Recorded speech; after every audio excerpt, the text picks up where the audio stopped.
मुआज़्ज़िज़ नाज़रीन, इंसानी गोश्त के जलने की बू तो शायद कमरा अदालत तक नहीं पहुंच रही थी, मगर आग के शोलों से झुलस जाने वाली दोनों बहनों की चीखें निज़ाम इंसाफ के कानों में सूर फूंक रही थीं।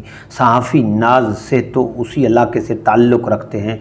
नाज सेहतो ने बताया और तब चांडियो कबीले से ताल्लुक़ रखने वाले माई जिंदो के ख़ानदान पर टूटने वाली क़यामत का पता चला। 5 जून 1992 टंडो बहावल सिंध के गाँव में हाजिर सर्विस मेजर अरशद जमील ने पाक फ़ौज के दस्ते के साथ छापा मारकर 9 किसानों को गाड़ियों में बिठाया और जामशोरों के नज़दीक दरियाए सिंध के किनारे ले जाकर कत्ल कर दिया। फ़ौज ने इल्ज़ाम लगाया कि ये अफराद दहशतगर्द थे और इनका ताल्लुक़ भारतीय खुफिया एजेंसी रा से था। लाशें गाँव आईं तो न सिर्फ गाँव बल्कि पूरे इलाके में कोहराम मच गया। हर माँ अपने बेटे की लाश पर मातम कर रही थी। उनके बहन दिल हिला रहे थे। खामोशी से मैयतें दफनाने का मशवरा दिया गया। कातिल ताकतवर हैं, किसानों का इनसे क्या मुकाबला।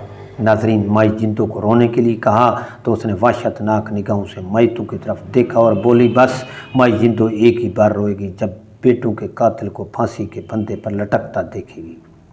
सब जानते थे कि ऐसा मुमकिन नहीं था, मगर जनाजे उठे तो माई जिंदो ने सर की चादर कमर से बांधी सीधी खड़ी हुई बेटों को अलविदा किया।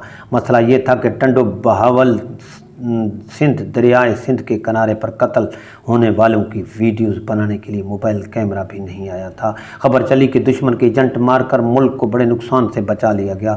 जिसने पढ़ा सुना उसने शुक्र किया। जब सारा मुल्क शुक्राने अदा कर रहा था तब माई जिंदो ने एहतजाजी चीख मारी। इस चीख ने प्रिंट मीडिया की समातें चीर कर रख दी। माई जिंदो बूढ़ी थी, जिस्मानी लिहाज से कमज़ोर, मगर वो 3 मकतूलों की माँ थी। इसने अपनी 2 बेटियों को साथ लेकर कातिलों के ख़िलाफ़ ऐलान जंग कर दिया। सोशल मीडिया की गैर मौजूदगी में ये जंग आसाना थी, मगर नकारे बच चुके थे, कश्तियाँ जल चुकी थी, वापसी महाल थी। अखबारों और साफ़ियों के हमरा माई जिंदो ने इस चीख को ताकती मराकज़ के सीनों में घोंप दिया। पहली झड़प ख़त्म हुई, गर्द छटी तो मालूम हुआ कत्ल होने वाले दहशतगर्द न थे बल्कि मेजर अरशद जमील का इनके साथ ज़राई ज़मीन का झगड़ा था, जिसकी सज़ा में इन्हें कत्ल होना पड़ा था।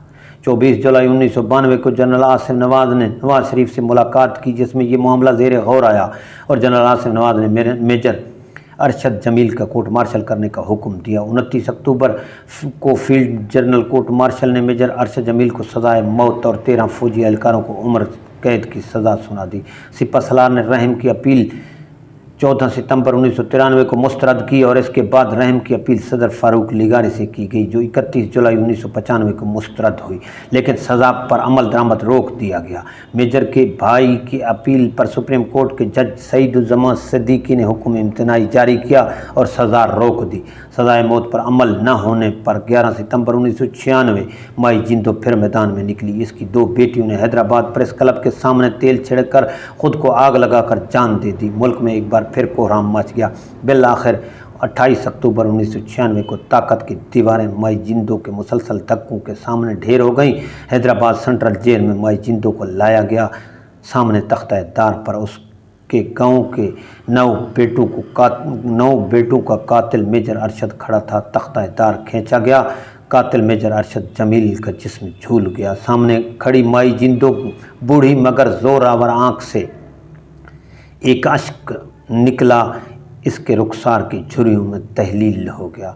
माई जिंदो, तुम्हें दुनिया के तमाम कमज़ोर और मज़लूम सलाम करते हैं।